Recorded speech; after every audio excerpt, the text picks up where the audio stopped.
Keiko's Diary. Welcome to the Keiko's Diary podcast, where I get up close and personal with creatives to uncover the people behind the art. Without further ado, let's bring in today's guest, the flawless Victor, Jamieson Price. Hello, hello. How are you doing, Jamieson? I'm doing well. It's a beautiful day here in Long Beach, so. It is just such a thrill to have you on the show. You are seriously one of the most iconic voices in the industry. You're known for your deep, booming pipes. So epic. You've been in so many famous anime like Rurouni Kenshin, Cowboy Bebop as Gordon, lots of Digimon, Code Geass as Diethard Ried, JoJo's Bizarre Adventure as Tarkus, multiple characters in One Punch Man. You were also in Naruto as Tobirama Senju, and even Heihachi Mishima and Paul Phoenix in some Tekken media. Not to mention, you've also appeared in countless video games, such as Mortal Kombat, Persona 5 as Sojiro Sakura, Avengers as Abomination, Diablo 3 as the Monk, League of Legends as Garen, the Fire Emblem franchise, and even World of Warcraft, notably as Baine Bloodhoof and Lord Justice. Yes. What a resume. Thank you. You are a very busy guy, but before we play our first game and then talk about your iconic roles, I have to mention your on-camera career. You were Dark Mayhem on the Thundermans, and you even appeared as Captain Borden in The Patriot, which starred Mel Gibson and Heath Ledger. That's amazing. The Patriot was a lot of fun. It was kind of a last-minute replacement because it was actually, because they wanted all the Brits to be Brit, and it was a British-Canadian actor whose visa was not in order. Oops. Couldn't get in the country. So they were scrambling, and I do a decent British accent, so I got cast. And it was literally, I auditioned Thursday. They offered on the Friday, and on Saturday I was on an airplane. It was a whirlwind. I love period film and fantasy film and stuff like that. So riding horses, wearing a British uniform and carrying a sword and using black powder weapons. It was it was a kid's dream kind of thing. So it was a lot of fun to do. Jason Isaacs was wonderful to work with. Mel, I didn't really get to work with him, but saw him a little bit. Worked with Heath because he and I fought together. So we worked on a bunch of fight stuff together, and he was very nice. Epic. Very sad what happened to him. A lot of times film is more of a single camera. I mean, they might do multiple camera shoots, but it's a lot of it's set up for single camera kind of work. Right. When you do something like the Thundermans and a sitcom like that, it's multicam. Dark Mayhem wears a mask. It's like Darth Vader. So they put me in this mask and put me on a screen. I'm like, really? You had to video test me for this? Okay. Chris Tallman, who plays the dad of the Thundermans, is 6'2", I think. And I'm like 5'11" with shoes on. We'll take it. So they were like, you're just a little too short to play the villain. So they ended up having a big stunt guy play the role. So he was the body and then I was the voice. Epic. And what was really cool about that, when James Earl Jones did the Darth Vader voiceover work, it was post-production. So David Prowse had already done all of the physical acting work, and then James Earl Jones did the voice on top of it afterwards. In Dark Mayhem and the Thundermans, I had the stunt guy and I were working together at the same time. So I was there on set, off stage with a microphone, doing the Dark Mayhem sound, and then he would act with that sound. Oh, that is so cool. And vice versa. If he did thing, I could voice it. That's like singing in the rain to the max. Why don't we kick things off with my favorite segment, the 60-second 411. Okay. Favorite color? Indigo. Favorite movie? Ooh, depends on the day. Love Actually. Favorite song? Oh boy. Two Shoes by the Cat Empire. Favorite game? Bones. It's a dice game. Ooh, greatest fear? Ooh. My children being in danger. Hot or cold weather? Spiders is a close second. What was that? Hot or cold weather? Oh, I think hot. Yeah? Night owl or morning bird? Because I live in a hot area. Okay, what? Night owl or morning bird? Oh, night owl. Favorite singer? Well, boy. I like a lot of different singers. Nothing but Linda Ronstadt. Good answer. And time is up, Jamieson. Okay, what's your favorite food, Jamieson? Oh, sushi.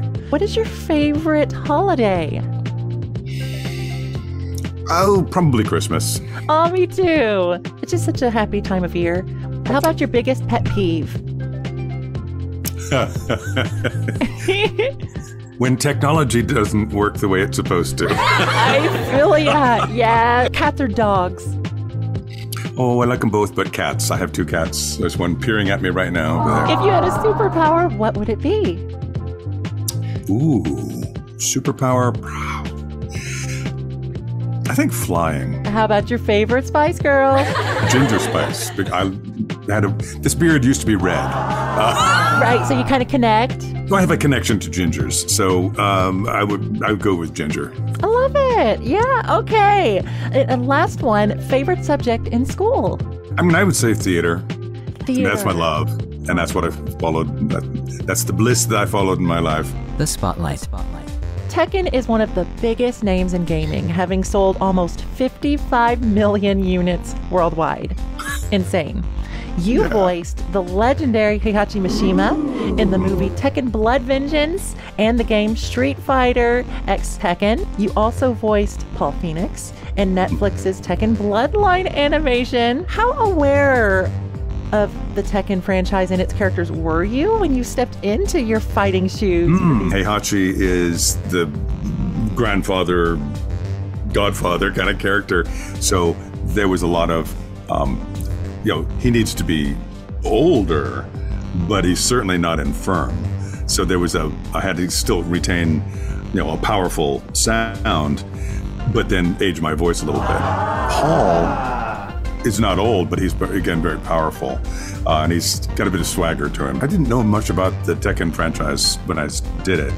When I did Heihachi in the game, I also was cast as Heihachi in an anime thing at the same time. It was 2 different studios, and I was doing the same character, and I'm like, this is hysterical. Bleach is one of the most famous names in anime, and you voiced one of the coolest characters in it, Yasutora Sato, also known as Chad.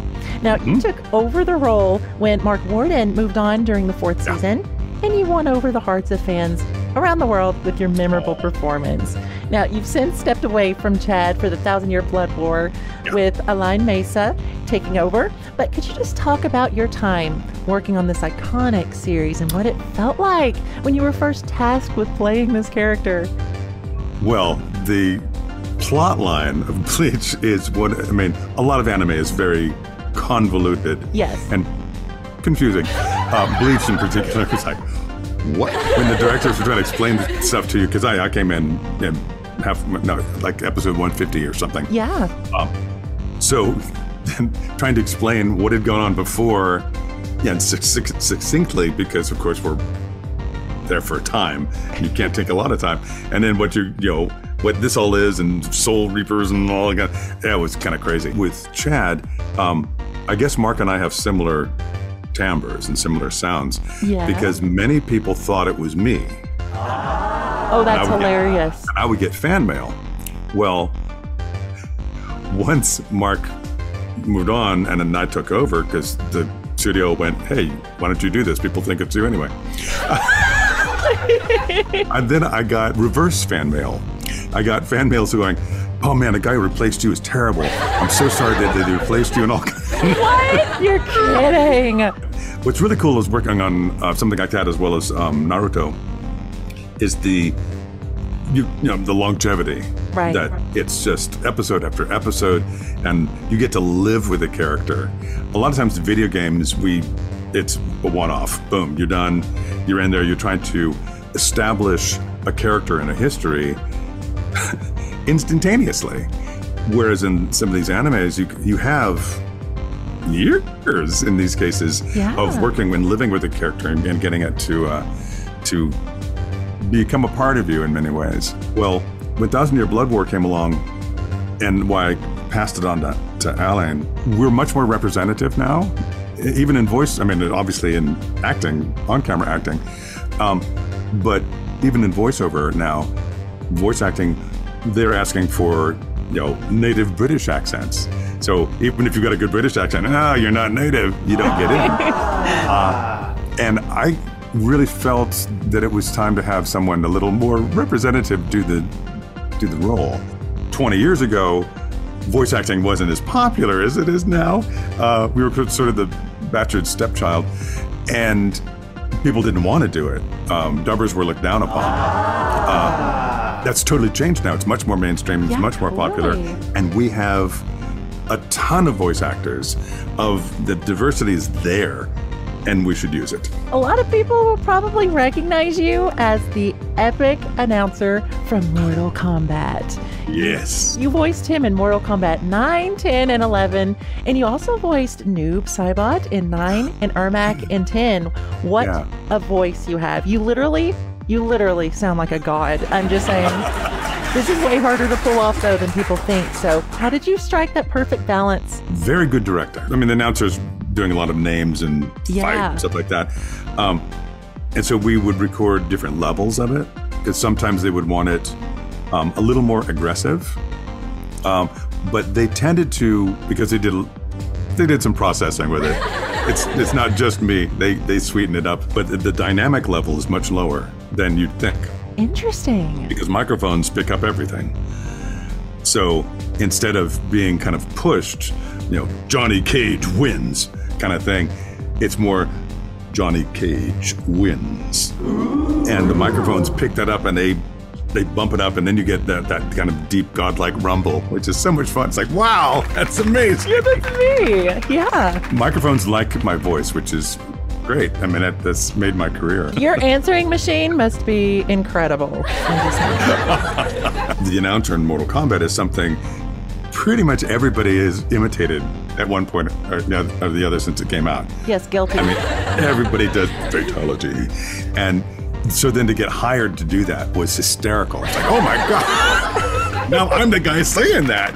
A talk about your career wouldn't be complete without mentioning your long-running role of Tobirama Senju in the Naruto franchise. I just want to know, having voiced this character for so many years and seeing his story conclude, you really must have experienced lots of different emotions. What did it feel like in those final sessions as your character? I mean, it was bittersweet because we knew it was coming to a close. Yeah. And yes, when you get to live with that character, it's fun, and it becomes part of you in a different way than when you're doing just one or two sessions. What's interesting is that we don't see the big picture. I mean, the directors do, because they sit there and they know what's happening and what's going to happen, and they're plotting all that out. But they're directing us to make it all of a piece and put it together. As individual actors, we only see our own lines. And maybe, if we need it for context, the one before, so that we can respond appropriately. We're in the dark. Yeah. Do a lot of this stuff that, we were told just enough so that we know what we're talking about. And so, I mean, so that there is an investment, obviously, in the character, but it's not like, say, a play where you go through the entire, story of this character in an evening. So it was sad, but it wasn't, it's been sadder to end a run of a show in live theater on stage. Have you ever? Okay, Jamieson, first question. Have you ever gone skydiving? No.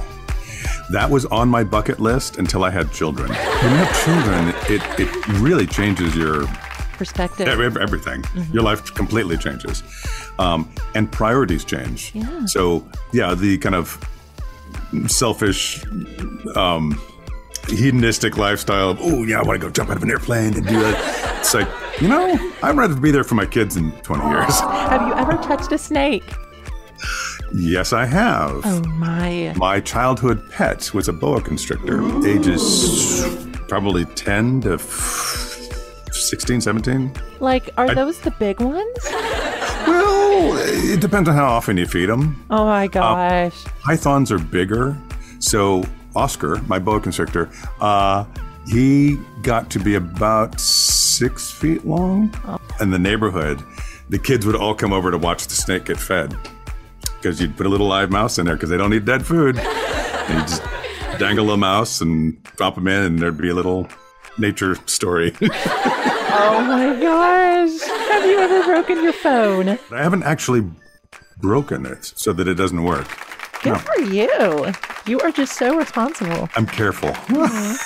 Yes, I love it. Have you ever been betrayed? Oh, yes. Uh-oh. Many times? Not many, but enough. When somebody you thought you knew. Right. You obviously didn't. Have you ever cried in public? Probably not like blubber crying. Yeah, like sobbing hysterically. None of that. I mean, movies will make me cry all the time, so that's sort of in public, but you're in a dark theater. Have you ever broken any bones? Oh, barely, yes. Barely. I chipped the little knob on the side of my wrist. Ooh. When I was 10. And my big toe.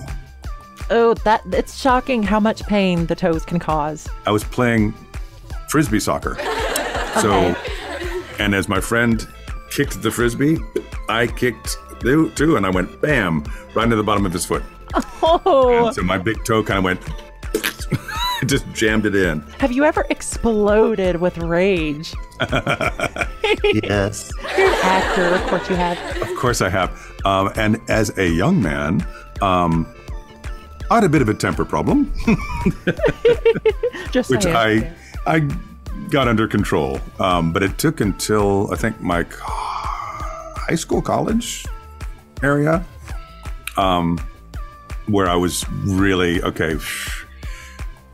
learn how to count, breathe, zen it out. Right. You know, I still sometimes have been pushed to explode with rage.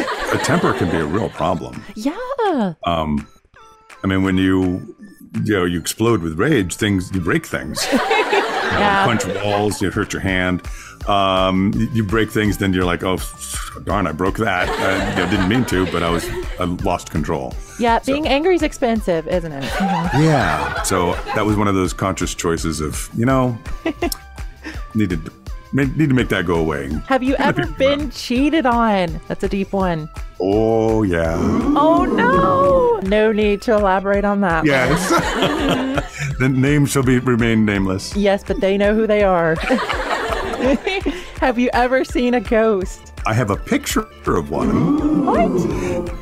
So I was doing outdoor drama in Ohio. There was a photographer who took a picture. It sure looks like there's someone riding behind me on the horse. Oh my God. It's like, wow. Because there's nobody there, but there's somebody in the picture. I've always wanted to see one. I love the supernatural. Yeah, you need to make a guest appearance on Ghost Adventures. So, yeah. Ooh, yeah. Zach Bagans, we're open. Have you ever seen a UFO? No UFOs. Have you ever run away? Not voluntarily. Uh-oh. I had a sleepwalking issue. My parents would say, they would find me in the den in some other room of the house. Wow. And they would get me and wake me up, but I wouldn't really wake up because I had no memory of this, and they'd walk me back into bed. I woke up underneath a street lamp in a dense fog. You are kidding. About quarter of a mile or more from home. That is insane. That was the last time I slept walked. Were you terrified when you woke up? Yes. When I'm like, I was like halfway to my friend's house. Yeah. Thank God I didn't go knock on the door in my pajamas. At least you didn't make any purchases or anything while you were sleepwalking. That would be crazy. I bet people do. Have you ever done something crazy, or is it the sleepwalking? Well, because that wasn't voluntarily. I was often, when I was younger, the rational one, and the one who kept like, oh, we shouldn't do that. But I had crazy friends who would get me to go outside my comfort zone and be a little crazy. Mm-hmm. But I kept them from dying, so that was good. Have you ever tried something and regretted it? Everything is something you learn from and helps shape you as a human being. However, Yeah, I look back and go, I shouldn't have done that. You ever pulled an all-nighter? Oh, yes. I'm just amazed at the people who can do 36-hour shifts. Crazy. And you see, doctors or paramedics or astronauts or pilots and people who can do that. It's like, after, you become loopy. After, 20 some odd hours of working, I'm like, I become a little stupid. I know. How do they do it? I forget my own name after 12 hours. So have you ever been terrified? Particularly, it comes back to children because that's something that we care deeply, we love unconditionally. And then if something is beyond your control and your kid gets hurt, right, and your kid comes to you and they're just bleeding from the face, it's a terrifying experience. Yeah, that lack of control, especially as a parent, must be really difficult. Yeah. Mm-hmm. Fan mail. First one is from Mystery Chronicles. They want to know, has your voice always been really deep? Oh, that's a fun one. For the most part, yeah. Obviously, when I was 8 years old, it wasn't this. But when my grandmother passed away, my aunt found a postcard from my 8th grade production of Midsummer Night's Dream, and she had sent it to her mother, and one of the comments was, deepest voice in the cast. Really? So the voice has been deep for a long time. The voice has helped out a little bit in that it can stop people on their tracks. Yes, definitely. It's your own superpower. Yes, there we go. Jeffrey Schneider. He asks, what role/line is your favorite? I would probably go with Ryder from Fate Zero. Oh, cool. That's a good one. He was such a his joy of life was just phenomenal, and he was a joy to play. It was a lot of this stuff is fun. It's called play acting. We're playing, we're having a good time, but he was in particular fun to play. And he had a line, whatever you do, enjoy it to the fullest. That is the secret of life. Another one from Love La Seraphim. They asked, how do you keep all your characters separate and distinct? I agree. That's a good one. Oh, that is good. Because, they all start with me. Yeah. Mm-hmm. So, as any actor, you've only got yourself to work with. And a lot of times, because voice acting is kind of instant acting, we have various kind of stereotypes or archetypes that we can have worked on. So I've got my old man voice, I've got my wizard voice, I've got my on to do young doctor voice, I've got so there's things that I can just pop. Right. Like some people use colors, some people use books. I use because I like to cook. I use spices. So for me, it's a spice rack. So I take some of this and that, and I put it together and make this. So each character is distinct, and even if they have similar voices, they'll be slightly different. I get hired a ton now for the big growly voice. Yeah. Lu Bu from Dynasty Warriors, and he's here. So and that's cool. really close to Iron Tiger, but he's slightly different. He still has some there, but there's a little nobility to Tiger. Like Nemesis from Fire Emblem was growly, but he's just rage-filled. Each little character has personality traits that then modify our sound. Right. Sometimes subtly, sometimes more than subtly. It'll be a huge difference. But so that's how we keep them distinct. When I go into a session, I want to hear a reference. So they'll give you a reference if it's a new character and you've auditioned for it. You'll hear the audition, and they go, "We liked this part of the audition, but could you change this?" Yeah. Or if it's a character you've done before, you'll get, okay, oh, that's what I did. Now, you'll hear what you did, and then you can match that again. Yeah, put you back in there. Hear it, and I'm like, oh, I did. It was just a little forward in the mouth, and then it had a little bit of texture to it. Okay, there's some pressure. All right, now I'm back in that character voice. From Cynthia Cosner. She says, hello, Jamieson. As someone seriously pursuing voiceover, should I consider relocating to California or Texas? The pandemic changed everything. Yeah, being physically available is going to be an advantage. Right. But at the same time, remote does work.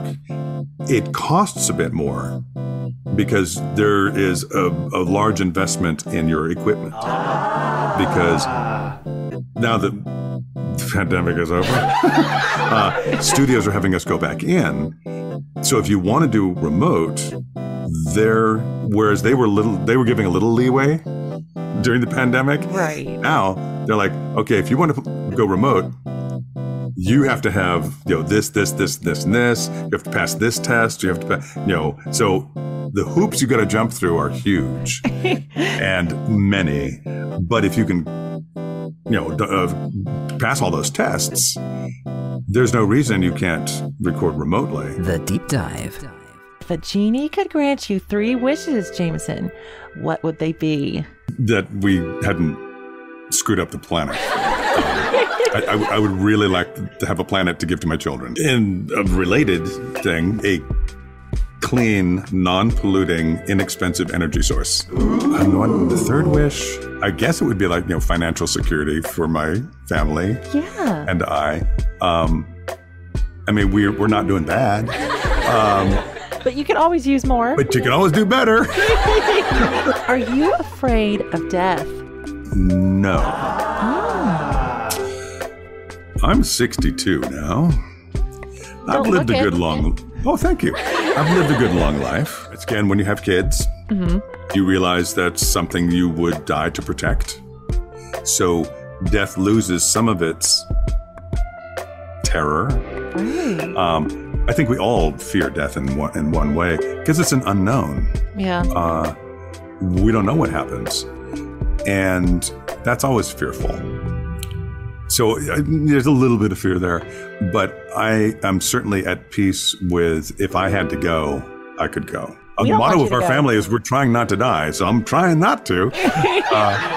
But, there are, as you get older, things that happen that remind you of your mortality.